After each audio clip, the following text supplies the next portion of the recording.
Hi, my name's Dan, and this is Derek, right? Yep. Yeah, and we're going to talk to you about life on the bench. You know, when you go to the parks, there's that bench, you sit down and you talk. Well, we're on the couch, Derek. Yeah. but we're going to talk to you about life on the bench today and just reflect about life. And we're going to continue a series on the top 100 number one songs in 1970. And the next song that we're going to talk about, I think it's position number 11. It's the song by Three Dog Night, and it's called "Mama Told Me Not to Come." And I think you said you thought you heard it, and then we played it, and then what was your reaction? The first, three notes, I knew exactly what song it was.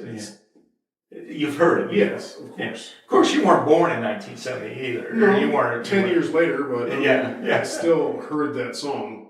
Mm-hmm. I don't see how anyone could not know. Maybe kids Yeah. nowadays. Yeah.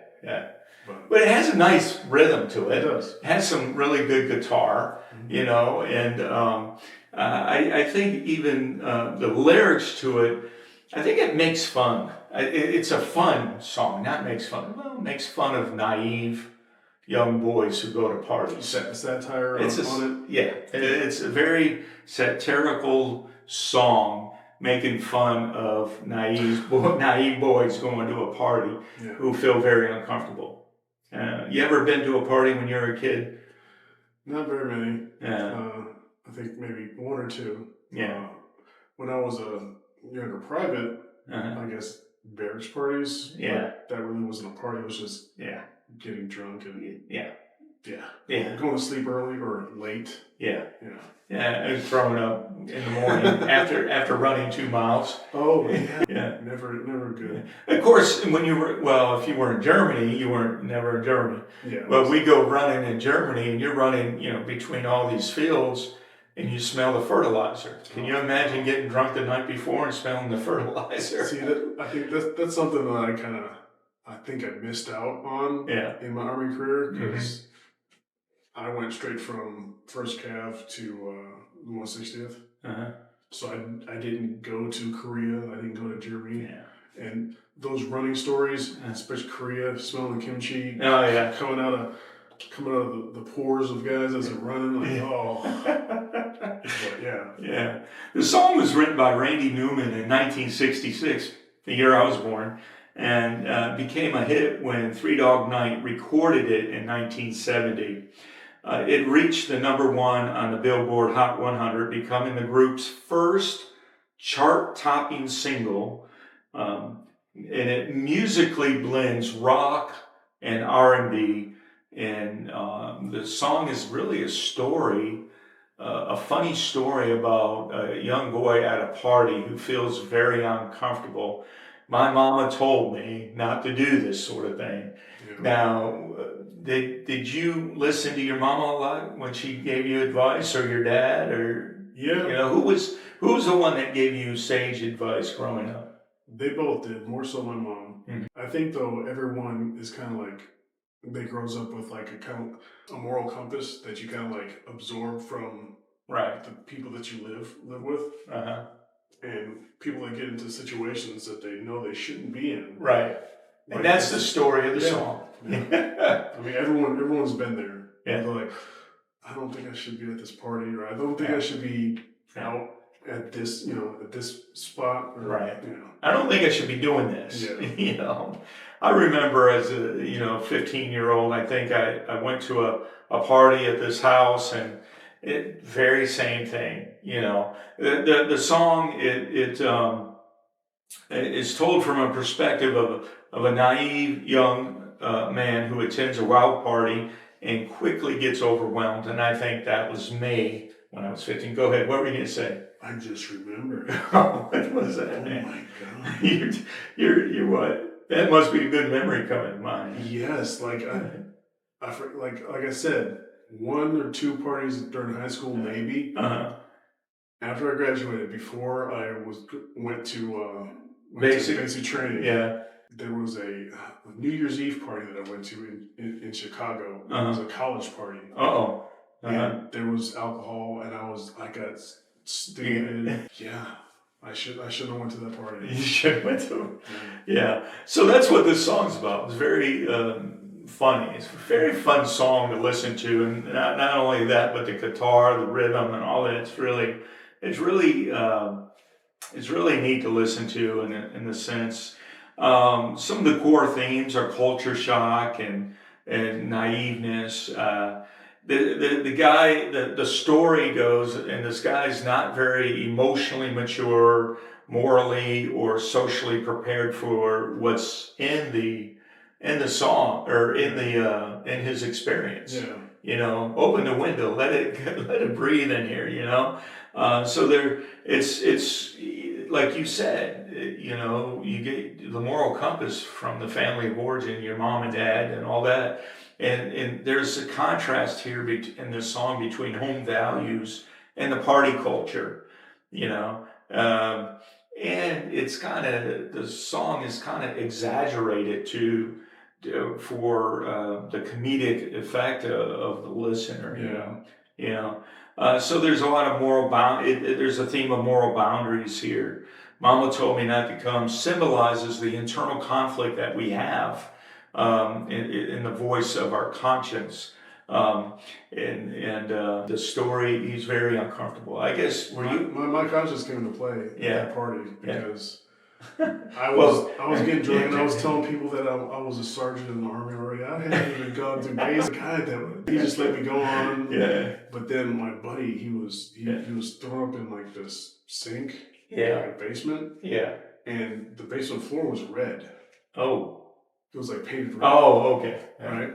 And he was puking up.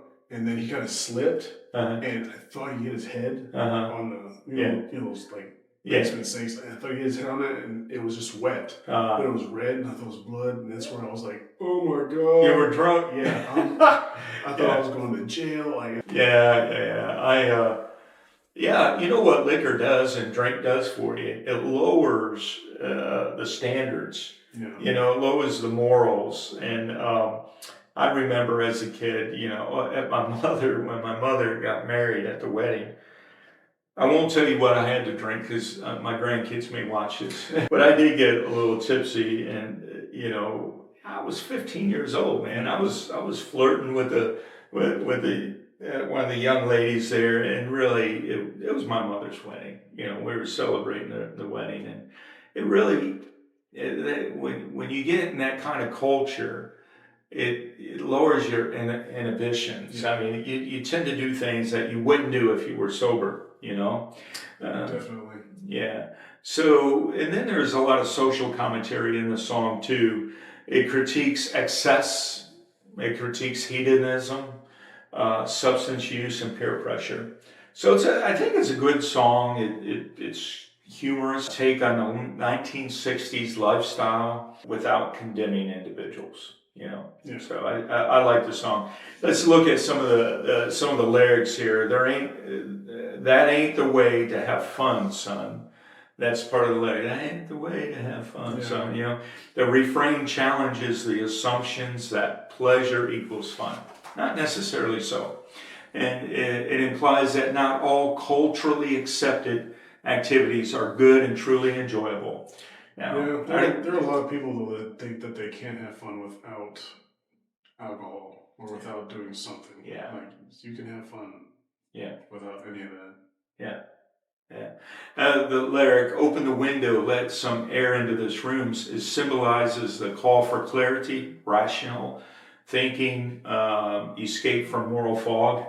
Yeah. The alcohol and the smoking of the marijuana gives you a lot of moral fog, you know. The marijuana. Yeah. Just the way you said that. Yeah. That you won't tell, will you, about your use growing up? You didn't mess with it? I'm not going to talk about my use as a kid. Yeah, again, my grandkids may watch this one day or something. So, you know, the song is used as satire. Now, it doesn't glamorize the party scene. It helps listeners reflect on the environment that distorts judgment in a sense. So I like the song in that because of this, you know. So trust your moral compass, you know. And not every invitation to a party is an obligation to go to, right? Yeah. Yeah. Well, the older you get, the less you go. Like Yeah. in your 20s, you're all ready to go have fun, go party. 30s, you're like, sure. Yeah. 40s, you're like, yeah, let's play some spades, man. Yeah, like, I'm good. let's play Monopoly in your 40s or 50s, or play some cards. I think another lesson here is environments shape behavior. Oh, definitely. You know, I mean, heck, our own experience in the military environment. Yeah. That does shape behavior. It does. And then humor, I think a good lesson here is that humor is a vehicle for truth sometimes, you know. You know? I mean, that's what comedians are. They're they're truth tellers. Yeah. They tell the truth. It has a funny slant to it. But you got to be careful, too, on what kind of humor you listen to. There's some raunchy humor out there. Yeah. And so the song, when it comes to humor, humor lowers defensiveness and makes room for deeper reflection. And then the wisdom of elders. Yeah. Yeah, Mama told me it frames the parental or elder advice as protective, not restrictive. Yeah, if I could go down like say if my brain was a computer and I could click the files I wanted to transfer to my son, I would do it. For sons? Yeah, if I could just here's all the stuff you guys want to know. Right. And I think the last thing we can learn from here is that authenticity over conformity. The narrator in the song doesn't pretend to enjoy the party. You know, he's authentic. He's staying true to himself. It outweighs the idea of fitting in. You know, so I think this is. I think that we do need to be authentic, and I like this song. Yeah. Because it is sort of authentic. You know. That's something I didn't learn until I was in high school. Was being authentic. Yeah. What did you learn about it? Well, growing up as a mixed kid, like your dad's African American, black. My dad's black, my mom's white, and I always thought like I had to choose which side I needed to be on. Yeah. And growing up in the late 80s, being a kid in the 80s and a teen in the 90s, the 90s, that's when hip hop and gangster rap was cool. Right. And I got drug into that side. And my dad, he moved us out of the one because we were on welfare, we were poor, and we lived in the inner city in Milwaukee. But every chance he got, he would move us away from the inner city, the gangs, crap that was going on. And he became a sheriff's deputy. We moved out, and we were in a good area. And I always thought that I was missing out, right? Because my cousins, they still lived there. We still went to church, there. Yeah. So going to church, youth group, it was around, and I wanted to be like that. And I ran into a couple of racist incidents, and I realized I don't need to be black. I don't need to be white. I'm just gonna be myself. Be yourself. Yeah. I like that because a lot of kids today don't understand that concept. Be yourself. Figure out. And let me ask you something. This comes out of my counselor head. What helped you frame that concept of be yourself? And I got an idea. I think it was your parents. Am I correct? Yeah, it was.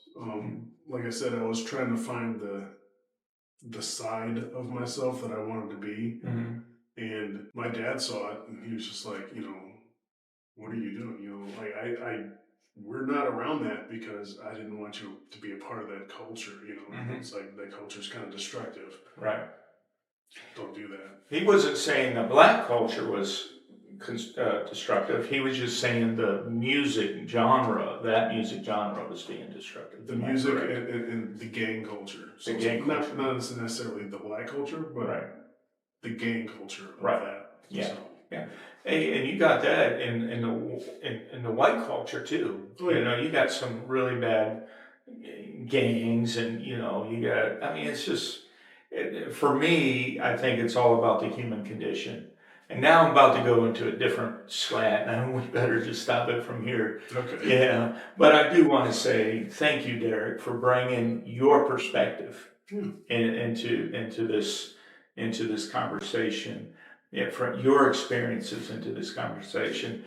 I really enjoy doing video with another person because it helps. It brings perspective that I didn't have growing up, Yeah. and I hope give perspective that you didn't have growing up. Yeah.